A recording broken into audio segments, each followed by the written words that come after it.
Hello, everybody, and welcome to Chapter 13, our final chapter where we talk about monetary policy, so we can see the light at the end of the tunnel.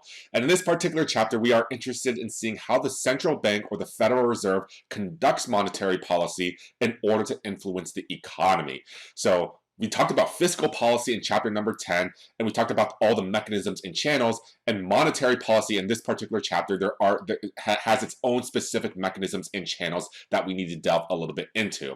And we don't want to confuse monetary policy with fiscal policy because they are considered to be two completely different things. The end goals for both of these policies might be very, very similar, but all the mechanisms and channels are going to be entirely different from one another. So that's what we need to go ahead and get into. So when we talk about this particular chapter, we are interested in seeing what the goals of the Federal Reserve are going to be when they want to conduct any piece of monetary policy. And then we want to go ahead and see how that's going to impact the entire economy using our aggregate demand, short-run aggregate supply, and long-run aggregate supply analysis that we've already laid out previously within the semester. So where is our macroeconomic equilibrium going to lie when we conduct some type of monetary policy?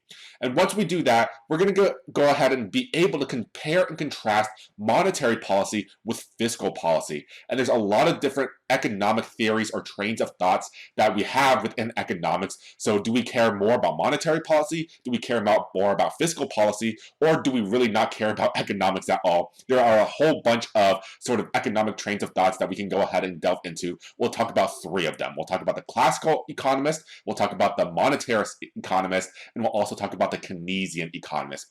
So all three of these economic trains of thoughts are going to basically lead us into sort of different conclusions.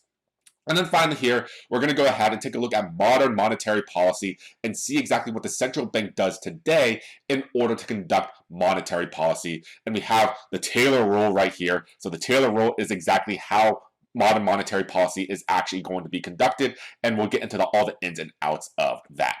So when we want to go ahead and start off with this particular chapter, we just want to talk in general what monetary policy is, and it's aimed at controlling the money supply to target interest rates in an economy. So one thing that we've already said before, monetary policy is not the same as fiscal policy, so do not confuse these two. Do not use them synonymously with one another. Fiscal policy, remember, is controlled by the federal government, and it's aimed at changing taxes, changing government spending, or changing transfer payments. Monetary policy, on the other hand, is conducted by the Federal Reserve, and that's where they're going to be conducting these open market operations, either buying or selling government bonds in order to increase or decrease the money supply, and that's going to have an impact on the interest rates. And when interest rates change within the economy, that's going to influence the marketplace. With monetary policy, they have two twin goals. So the twin goals of monetary policy are number one, economic growth with low unemployment, and number two, stable prices with moderate long-term interest rates. So the goals are pretty similar to what we saw under fiscal policy, but the goals are a little bit more clearly defined under monetary policy. So do they care more about getting out of the recession? So here, economic growth with low unemployment. They want to keep the economy as close to full employment as possible. That's goal number one. Goal number two is to keep prices as stable as they can. They don't want to have huge fluctuations up or down of prices with high rates of inflation, high rates of deflation. They just want to go ahead and keep inflation on a very stable path, roughly about 2 to 4% every single year.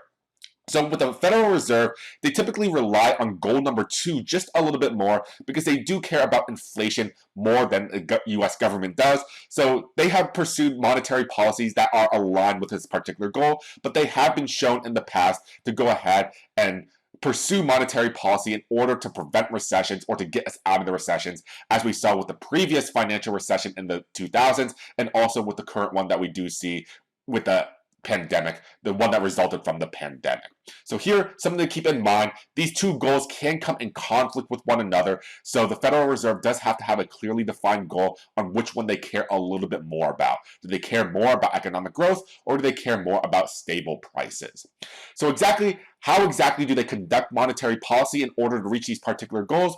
That's where they go ahead and do these open market operations in order to control the interest rates. So here, the interest rates are the main key variable that we need to hone in on because interest interest rates affect the manner in which we as consumers borrow and consume and the way in which we save and invest. So interest rates pretty much dictate a lot of different things within the entire economy, and monetary policy is inherently going to influence these interest rates.